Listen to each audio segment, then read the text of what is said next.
नमस्कार दोस्तों। हर मनुष्य अपने जीवन में सुख चाहता है। मनुष्य जो भी कार्य करता है उसके पीछे एक ही कारण छुपा होता है कि उस कार्य से उसे भौतिक या मानसिक सुख की प्राप्ति होगी।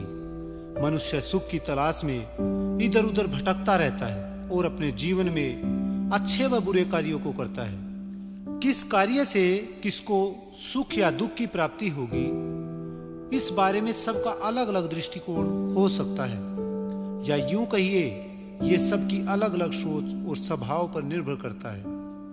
एक बुरे मनुष्य को किसी का बुरा करने में बड़ा मजा आता है, जबकि एक भले मनुष्य को किसी का भला करने में सुख प्राप्त होता है। एक प्रेमी सोचता है कि अगर उसे उसकी प्रेमिका मिल जाए तो उसे बड़ी खुशी मिलेगी और वह दुनिया का सबसे सौभाग्यशाली मनुष्य बन जाएगा।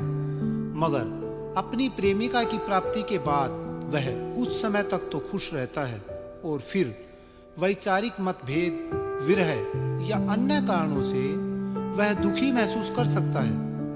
प्रेम विवाह के बाद भी अनेकों लड़कों को सुख की तलाश में दूसरी लड़कियों के पीछे तथा लड़कियों को दूसरे लड़कों के पीछे घूमता देखा जाता है। एक कुरूप मनुष्य सोचता है कि वो सुंदर बन जाए तो शायद सुख की प्राप्ति हो जाए, जबकि एक सुंदर मनुष्य के लिए सुख के अपने अलग मापदंड हो सकते हैं। बेरोजगार के लिए सुख उसको रोजगार मिलने में है। उसे लगता है कि उसे रोजगार मिल जाए तो वो बड़ा सुखी हो जाएगा, पर व्यवहार में देखने में आया है रोजगार मिल जाने पर वह कुछ समय के लिए खुश होता है और फिर उसको शायद अपने रोजगार में भी अनेकों प्रकार की समस्याएं महसूस हों और वो दुखी हो जाए। बच्चा सोचता है कि जब वो बड़ा हो जाएगा तब बड़ा मजा आएगा। उसे लगता है कि सुख तो बड़ा होने में है, जबकि एक जवान और एक बूढ़ा बचपन को सुख के दिन मानता है और कहता है कि वो भी क्या दिन थे। दोस्तों, जिसके पास जो है वो उससे दुखी हो सकता है और जिसके पास जो नहीं है वह उसके लिए दुखी हो सकता है और उसको पाने के लिए पागलों की तरह मेहनत करता है। पर जब हम अपने उस मन चाहे लक्ष्य तक पहुंचते हैं तो पाते हैं कि खुशी तो यहाँ है ही नहीं, वो तो किसी दूसरे लक्ष्य की प्राप्ति में है और हम सुख की तलाश में एक लक्ष्य से दूसरे लक्ष्य की ओर भागते रहते हैं और जीवन ऐसे ही गुजर जाता है और वास्तविक सुख को हम कभी भोग ही नहीं पाते। दोस्तों, एक आम आदमी को लगता है कि आज मैं 10,000 रुपए कमा रहा हूं, इसमें क्या खुशी है।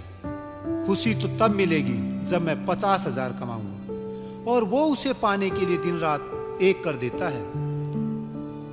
जब वह 50,000 कमाने लगता है तो वह भी उसे कम लगते हैं और उसे लगता है कि जब मैं 1,00,000 रुपए कमाने लग जाऊंगा तब सच्ची खुशी मिलेगी, तब मैं ऐसो आराम से जीऊंगा।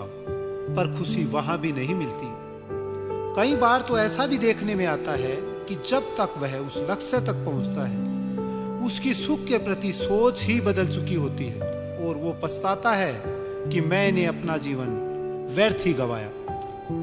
गरीब को लगता है कि अमीर सुखी है और अमीर को लगता है कि गरीब सुखी है। आम आदमी को लगता है कि बड़े बड़े राजनेता, अधिकारी, अभिनेता सुखी हैं, जबकि इन्हें आम आदमी का जीवन जीने की इच्छा जताते हुए देखा गया है। दोस्तों, एक बार एक व्यक्ति था और खुदा ने उसको एक अच्छी नौकरी भी दी थी और वो अपनी पत्नी व बच्चों के साथ किराए के मकान में रहता था। उनको दुख था कि उनका खुद का मकान नहीं है और उसकी पत्नी बार बार उसे मकान बनाने को कहती थी।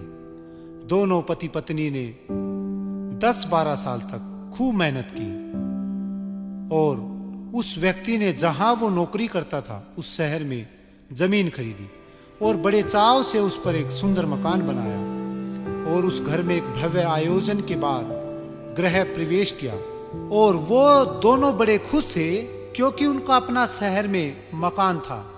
मगर उनकी खुशी क्षणिक थी। लगभग महीने 1.5 महीने के बाद ही उसकी पत्नी की उसी घर में एक दुर्घटना में मृत्यु हो गई और भारी दुख उस पर आ पड़ा। जो घर बनाने की जिद कर रही थी आज वही घर में नहीं थी।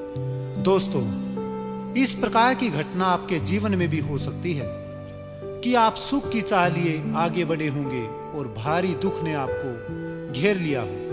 आपने न्यूज़पेपर में भी पढ़ा होगा कि शादी के लिए बारात जा रही थी और किसी दुर्घटना में दूल्हा, दुल्हन या बारातियों की मृत्यु हो गई। कई बार हम बहुत खुश होते हैं और अगला ही पल भारी दुख में बदल जाता है। दोस्तों, तो क्या हम दुख के भय से सुख की कल्पना करना ही छोड़ दें? ऐसा नहीं है। मैं यह नहीं कहता कि आप आगे बढ़ने का प्रयास ही ना करें, बल्कि मैं कहता हूं कि आप आगे बढ़ने का प्रयास करें और खूब तरक्की करें, मगर उन प्रयासों में, उस संघर्ष में भी वर्तमान के आनंद को ना भूलें। दोस्तों, सुख कहीं और नहीं, वर्तमान में है। सुख का केंद्र बिंदु आप हैं। जिस सुख की चाह में आप इधर उधर घूम रहे हैं वो आप में है। आप जहां हैं, जैसे हैं, जिस भी हालात में हैं, उसका पूरा आनंद लें और उसके एक एक पल को जी लें। क्या पता ये पल कल हो या ना हो। इसी के साथ नमस्कार दोस्तों।